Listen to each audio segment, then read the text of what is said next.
The pod was spinning. Not violently, a slow, patient rotation that Kale Osai had learned to track by watching the star field through the cracked viewport. One full turn every 43 seconds.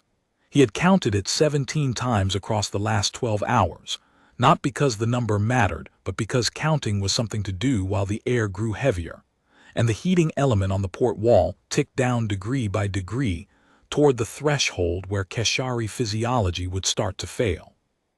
There were 8 of them in a pod rated for 3. Kale was 20 years old. He was the Veth Mora's junior watch officer, 6 months out of the Farpent Navigation School, and the only human left alive aboard when the reactor cascade hit. The Veth Mora was a mid-tonnage coalition passenger transport, Keshari registered, running an emergency humanitarian corridor through Sector 9 Delta when the port drive manifold fractured and fed back into secondary containment. It had given them 11 minutes from the first alarm to the last escape pod launch. Kale had herded 8 Keshari passengers into Pod 7, 3 times the pod's rated capacity. He had sealed the hatch himself, punched the launch code, and sat down on the deck between a grandmother and a child who were both looking at him with the wide-eyed stillness that Keshari displayed when they were frightened and trying not to show it. The Veth Mora had not made it. He had watched the debris cloud spread across the viewport for the first hour, still tumbling, still orange at the edges. That was 31 hours ago. The beacon had been transmitting since launch. That was the first thing Kale had confirmed, before he checked the air recyclers, before he counted heads, before he did anything else. Pod 7's emergency beacon was running, cycling through its standard burst pattern every 90 seconds, broadcasting hull registry, last known position, and passenger count on the coalition standard emergency frequency. The problem was the last known position. He had noticed it 6 hours in, when he ran a diagnostic on the pod's nav system to check their drift trajectory. The coordinate encoder on the beacon's transmitter board had been damaged in the launch, a hairline fracture in the circuit housing, probably from the shock wave when the Veth Mora's secondary hull gave way. The encoder was broadcasting. It simply was not broadcasting their actual coordinates. What it was broadcasting instead, Kale did not know. The diagnostic could tell him the encoder was faulty. It could not tell him what corrupted data it was sending in place of their real position. They could be directing every rescue ship in the sector to the wrong system, the wrong quadrant, the wrong side of the galaxy entirely. He sat with that for a while. Then he told the 8 Keshari passengers, calmly and simply, that there might be a navigation error in the beacon and that he was working on it. He was not working on it. There was nothing to work on. The encoder was hardware and he had no tools. What he had was a beacon that was still transmitting. He decided that was the part that mattered. At hour 19, the eldest of the 8, a Keshari woman named Leth, who had silver-streaked crest feathers and the deliberate stillness of someone very old and very tired, asked Kale whether he thought anyone was coming. He told her yes. She asked him why he believed that. He said he did not have a reason exactly. He said that the beacon was still transmitting, and that as long as it was transmitting, the possibility existed. He said that possibility was enough to hold. Leth looked at him for a long moment. Her crest feathers shifted, a micro-movement he had learned in 6 months aboard a Keshari crude vessel to read as something between skepticism and consideration. Then she said, very quietly, that she had expected to arrive at her destination in 4 days. She had not expected to be adrift in a pod with 7 strangers and a young human who counted rotations in the dark. Neither did I, Kale said. She almost smiled. In Keshari, that was a very small thing, a slight forward tilt of the head, barely perceptible. He had learned that too. At hour 24, the youngest of the 8 stopped being quiet.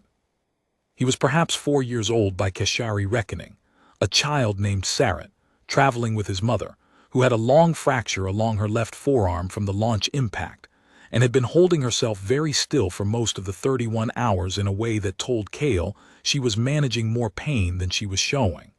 Sarrett had been asleep against his mother's side for the first 18 hours. Now he was awake and frightened and calling for water they did not have enough of. Cale gave him his own ration. It was not a decision he had to think about. Then he sat back against the hull and watched the viewport and counted rotations and thought about the beacon, transmitting every 90 seconds, sending their registry and their passenger count and some set of coordinates that might be anywhere. 31 hours and nothing had answered. He did not stop believing something would. 340 years before Cale Osai was born, an Earth navigation program called the Deep Marker Initiative had deployed approximately 2,000 autonomous positioning buoys across a 40 light-year radius of explored space. The buoys were not distress receivers. They were navigational anchors, passive beacons designed to help Earth's early deep space vessels triangulate position before the modern relay networks existed. Each one broadcast a fixed position signal and monitored local radio traffic for potential collision hazard data. The Deep Marker Initiative had been superseded twice and then officially decommissioned 112 years ago. Most of the buoys had been recalled or had gone dark as their power cells depleted. Buoy DMI-7 Kappa 19 had not gone dark.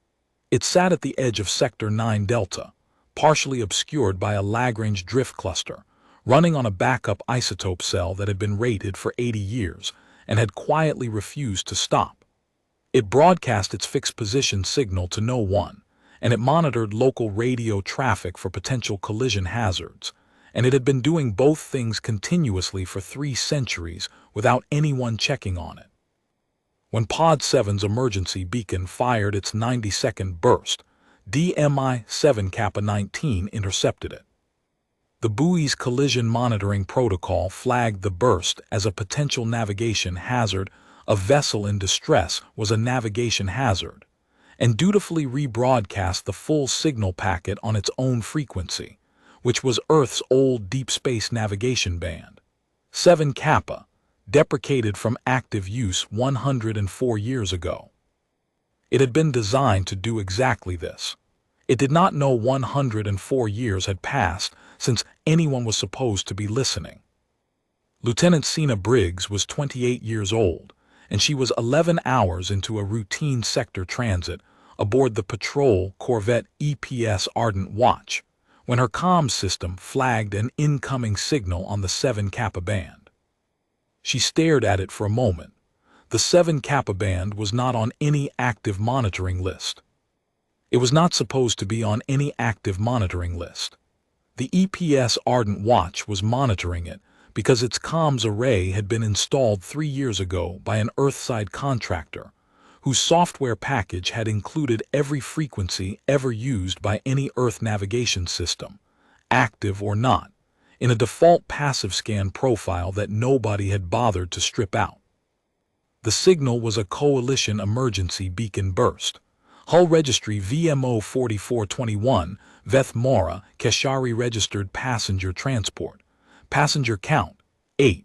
Last filed course, Sector 9 Delta Humanitarian Corridor Transit.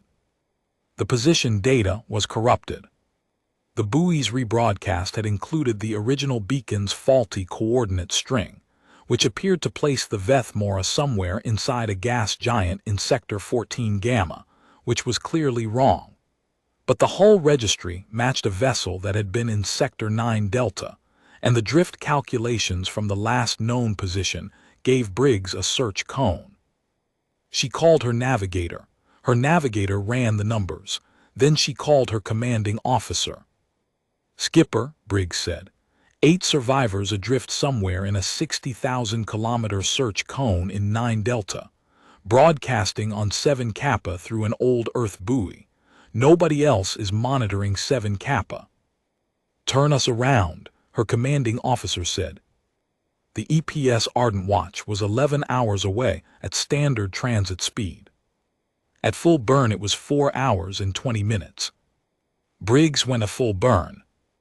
At hour 34, Leth's breathing changed.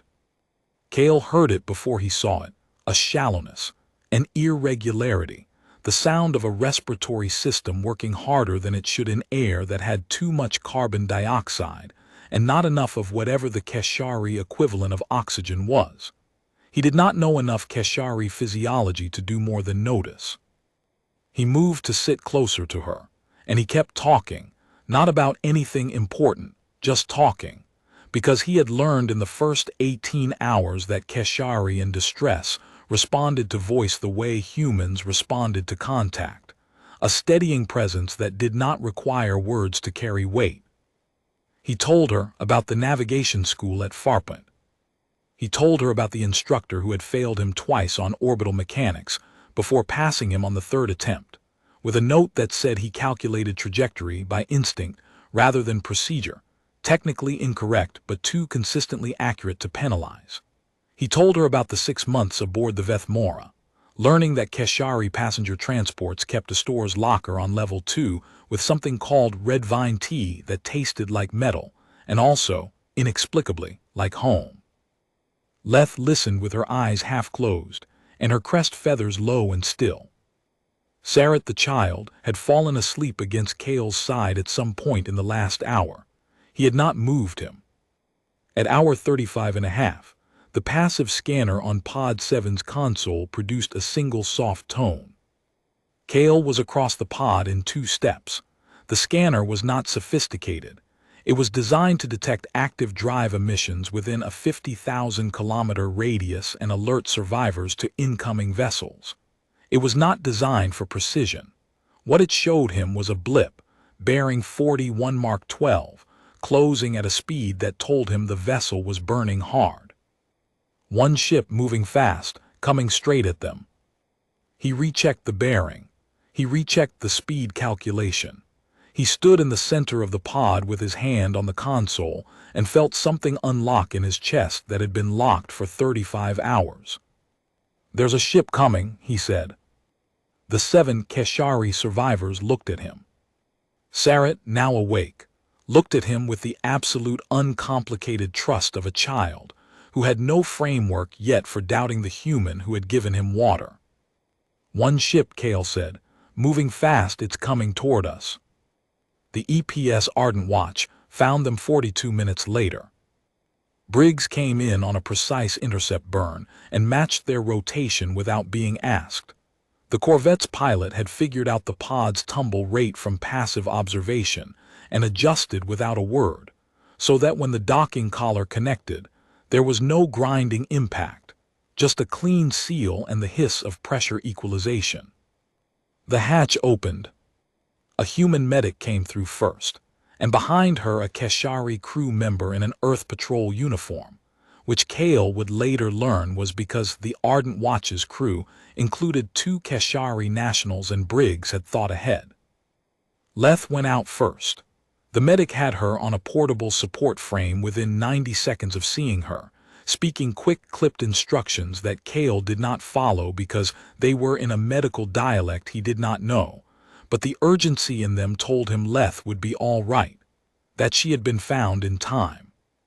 Sarat went next, carried by the Keshari crew member. The child did not protest. He looked back once at Cale with an expression Cale could not read, and then the corridor beyond the hatch swallowed them both. When the last of the 8 survivors was through, Cale sat down on the deck of the empty pod and stayed there for a moment. The spinning had stopped. The beacon was still transmitting, looping its 90-second burst into the silence because no one had told it to stop. Briggs found him there 20 minutes later and handed him something hot in a sealed cup that turned out to be coffee, which he drank without tasting. She told him about the buoy, about DMI-7 Kappa 19, the old deep marker initiative unit still running on an isotope cell that should have died a century ago, sitting at the edge of the sector and intercepting signals and rebroadcasting them to a network no one remembered to check. "Nobody was supposed to be monitoring that frequency," she said. "We weren't even supposed to be. It was a default scan package the contractor left in. Kale thought about this for a while. "So you heard it by accident," he said. "3 layers of accident," she said. "The buoy that should have gone dark, the frequency that shouldn't have been in our scan profile, and your beacon broadcasting the wrong coordinates, which meant it was still transmitting when it hit the buoy's range instead of getting pulled by a coalition relay before we had a chance to intercept." He had been trying for 35 hours to fix the coordinate error. The thing that saved them had been the thing he could not fix. He went to the medical bay later and found Leth sitting up in one of the Ardent Watch's recovery berths, her crest feathers beginning to settle back to their normal height, which he had learned to read as the Keshari equivalent of color returning to a face. She asked him what the ship was. He told her it was an Earth Patrol corvette, that the crew had intercepted the pod's beacon through an old Earth navigation buoy, 3 centuries out of date, still running in the dark at the edge of the sector. Leth was quiet for a moment. Her crest feathers shifted, the same micro-movement from the pod, skepticism and consideration together. "We did not send our signal to Earth," she said. It was not quite an accusation. It was more like someone reading aloud a fact that did not fit any category they had prepared for it. "No," Kale said, "you didn't." And yet, he agreed. She looked at him with the patient, precise attention of someone very old who had just updated a belief she had held for a long time, and then she tilted her head forward, barely perceptible, that almost smile, and said nothing else. Sarret was asleep in the next berth, curled against his mother's uninjured side, completely untroubled by any of it. His mother met Kale's eyes across the room and held them for a moment before she looked away. Outside the viewport, the stars were steady, and the sector was very large and somewhere in it. DMI-7 Kappa 19 was still broadcasting its fixed position signal to no one, still monitoring local radio traffic for potential collision hazards, still faithfully doing the work it had been built to do 340 years ago by people who had simply assumed someone would always be listening.